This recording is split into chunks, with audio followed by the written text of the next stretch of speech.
Assalamualaikum teman-teman, apa kabar? Ketemu lagi dengan saya. Eh, Semoga kalian selalu sehat walafiat teman-teman, selalu dalam kebaikan, selalu dalam kemudahan dan selalu dalam keberhasilan teman-teman. Saya selalu mendoakan kalian semoga selalu dalam kecukupan segala hal teman-teman. Saya ucapkan terima kasih untuk yang sudah mendukung dan melihat video-video saya. Semoga ada manfaatnya. Jika tidak ada manfaatnya, mohon dimaafkan karena saya manusia yang tempatnya untuk salah dan khilaf teman-teman. Semoga dari video-video saya ini ada manfaat buat kalian yang melihatnya. Kalau nggak ada manfaatnya, di skip aja teman-teman. Dan saya ucapkan terima kasih banyak yang untuk teman-teman yang sudah menonton video saya ya. Saya hanya bisa mendoakan semoga kalian selalu dalam kebaikan, amin.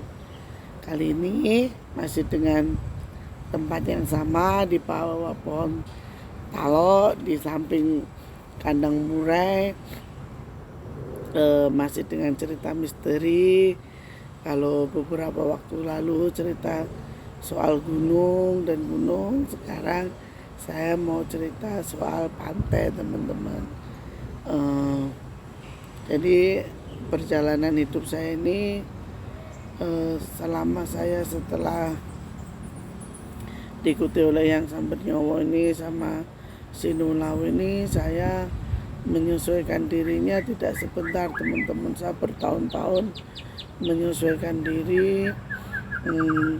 Saya harus mengasingkan diri di hutan, di alas Ketonggo, di alas Purwo, dan saya juga sesekali harus datang ke laut. Saya biasanya kalau ke laut itu saya itu datangnya di Watulo di daerah Malang, kalau enggak saya di Parangkusumo teman-teman. Karena kalau pantai Parangkusumo ini dia berhubungan langsung dengan kerajaan pantai Laut Selatan. Jadi kenapa kok jadi ceritanya tuh gini teman-teman. Sebelum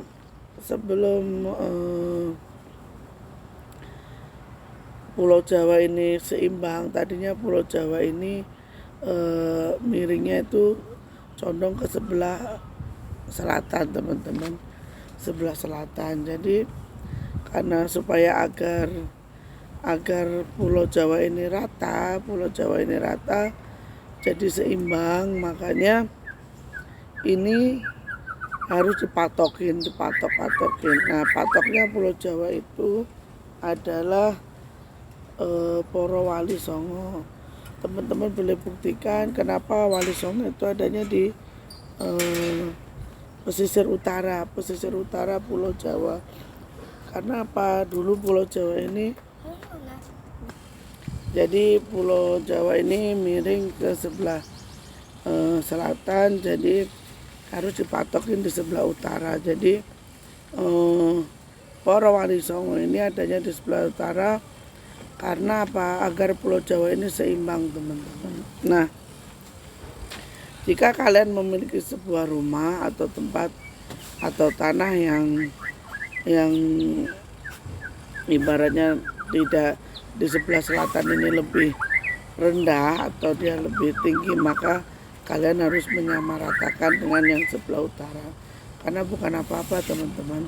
Karena selatan ini memang tempat arahnya kerajaannya jin gitu teman-teman. Jadi biar seimbang. Nah, pengalaman ini saya dapatkan waktu saya ke Parangkusumo teman-teman. Ke Parangkusumo saya waktu itu bukan malam 1 Suro, saya ke Parangkusumo itu malam 15, di mana bulan sedang besar-besarnya, bulan sedang bulat-bulatnya. Saya datang ke Parangkusumo.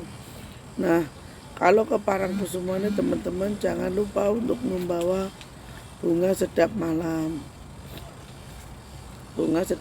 Karena Kanjeng Ratu Kidul ini sangat senang sekali dengan bunga sedap malam. Jadi apa teman-teman, bunga sedap malam sama bunga mawar, kita bukan ibarat kata itu menyembah Ratu Kidul, enggak. Kita percaya bahwasanya yang gaib itu ada, dan Ratu Kidul ini jadi ada 3, Kanjeng Ratu, Nyai Ratu, Nyi Roro Kidul. Jadi beda-beda teman-teman. Nah, untuk pimpinan tertinggi di Laut Selatan itu Kanjeng Ratu Kidulnya sendiri. Nah, waktu itu saya di Parangkusumo tanggal 15 Muharram atau 15 Suro itu bulan sedang tinggi, besar-besarnya. Saya waktu itu datang, saya meditasi di situ. Saya tidak, kalau di Parangkusumo itu tidak menginginkan apa-apa teman-teman. Saya di situ hanya ingin melatih hawa tubuh agar bisa menawan dingin dengan cara menumbuhkan aliran darah biar jadi panas, jadi hangat gitu teman-teman.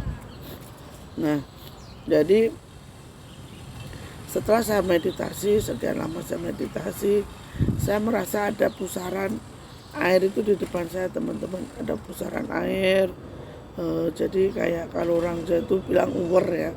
Uwer itu kayak air yang muser-muser itu. Semakin lama air itu semakin mendekat. Terus saya lihat ada satu wanita sangat cantik, dia berpakaian kuning keemasan dengan mahkota, dengan keretanya itu ditariknya kuda berjumlah 6 biji, 6 ekor. Jadi beliaunya ini turun ke menghampiri saya dan berkata, apa yang kamu inginkan? Saya bilang, saya tidak menginginkan apa-apa, saya hanya ingin berserah diri, berpasrah kepada Allah, jalan mana yang harus saya tuju. Terus Kanjeng Ratu ini berkata, kamu apakah ingin ikut dengan saya akan tunjukkan istanaku. Saya bilang, saya tidak ingin ke istana sampean, saya tidak ingin melihat apapun, saya hanya ingin Tuhan memberitahu saya kemana arah yang saya tuju. Karena waktu itu saya memang sedang bingung-bingungnya teman-teman, antara saya harus menyelesaikan tirakat atau saya harus berhenti. Nah, setelah itu Kanjeng Ratu ini bilang, kalau kamu ingin menemui saya, kamu sewaktu-waktu bisa menemui saya, kapanpun kamu bisa bertemu dengan saya akan memberikan suatu cara agar kamu bisa menemui saya sewaktu-waktu. Akhirnya Nyai Ratu ini berkata pada saya, memberikan sebuah kalimat cara untuk memanggil beliau. Nah, pada akhirnya saya yang tadinya awal itu sudah dingin merasuk tubuh saya itu jadi agak panas. Nyai Ratu ini dia permisi, saya akan kembali ke tempat asal saya, kamu turuti apa yang menjadi kata hati kamu. Nah, bodohnya saya di situ teman-teman. Saya waktu itu mau dikasih kembang kandel sama Kanjeng Ratu ini, saya mau dikasih, tapi saya menolak. Karena apa?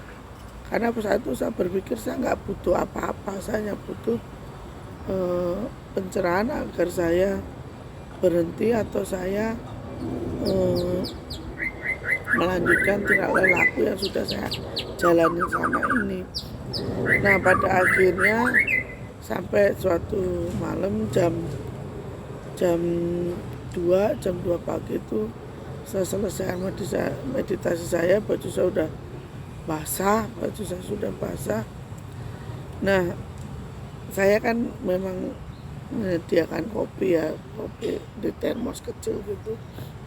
Saya sambil minum kopi itu saya lihat jeburan ombak tuh itu tuh kayak ada klip-klip gitu loh tuh, kayak kerip lampu-lampu itu. Kadang kan tahu sendiri Parangkusumo kan tidak ada nelayan di situ. Nah, setelah itu tiba-tiba nih teman-teman datang nih kakek yang saya bilang punya ilmu melipat bumi itu loh. Melipat bumi itu dia duduk di samping saya. Dia berkata, udah ketemu toh sama penguasa airnya. Loh, Mbah, kok sampean di sini, Mbah? Iya, wong aku dari sini dari beberapa hari yang lalu kok nunggu kamu kok. Loh, emang Mbah ngerti aku mau ke sini, Mbah? Ya tahu lah, aku tahu nek kamu pengen ke sini. Terus kamu tuh mau ngapain? Udah dikasih tahu suruh jalanin aja kok. Masih nanya-nanya ke sana ke sini. Kamu itu lo nggak percaya sama Gusti Allah. Loh, saya bukannya nggak percaya sama Gusti Allah, Mbak. Justru saya percaya sama Gusti Allah, makanya saya ingin tahu Gusti Allah itu mau nyuruh saya kemana. Terus si mbahnya ini bilang gini, lah kamu kalau percaya sama Gusti Allah kok ngapain kamu itu ke sini terus didatengin Nyai Ratunya. Kamu itu kalau nggak kuat batinmu bisa ngikut sama dia, nggak bakalan bisa kembali. Lah kan saya yang penting nggak ngikut, Mbak. Saya kan bilang sama Mbak kan saya tidak akan ikut siapapun, Mbak. Waktu di Alas Purwo kan saya juga bilang begitu kan, Mbak. Iya. Terus sekarang kamu andang di mau kemana? Ya saya nggak kemana-mana, Mbak. Saya akan pulang ke rumah. Orang saya sekarang ada ibu saya yang harus saya jaga, yang harus saya rawat, Mbak. Terus mbaknya ini bilang, iya itu kamu tahu tugasmu. Wes tugasmu itu hanya ngomong ibumu. Udah nggak usah kemana-mana, rezeki itu pasti akan datang dengan sendirinya. Terus saya tanya lagi kan, Mbah, sebenarnya tuh saya tuh pengen penasaran, Mbah itu bener-bener nggak sih, Mbah, jenengan itu yang dibilang sama orang-orang tuh, Mbah? Pasti teman-teman bisa nebak ya. Terus Mbah bilang, alah, hanya Allah yang tahu. Saya juga hamba Allah. Yang penting kamu jangan lupa sholat, jangan lupa zikir. Itu senjata utama dalam tubuhmu. Oh iya, Mbah, saya tahu, Mbah.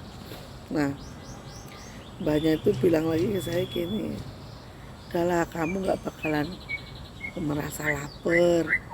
Kamu tuh pasti akan selalu ada orang yang membawa rezeki untuk kamu. Saya yakin itu. Nanti saya wanti-wanti, pokoknya kamu suatu saat akan datang ke tempat di mana kamu selalu bermimpi. Jadi saya tuh selalu mimpi itu di bawah sama orang yang tinggi besar, teman-teman.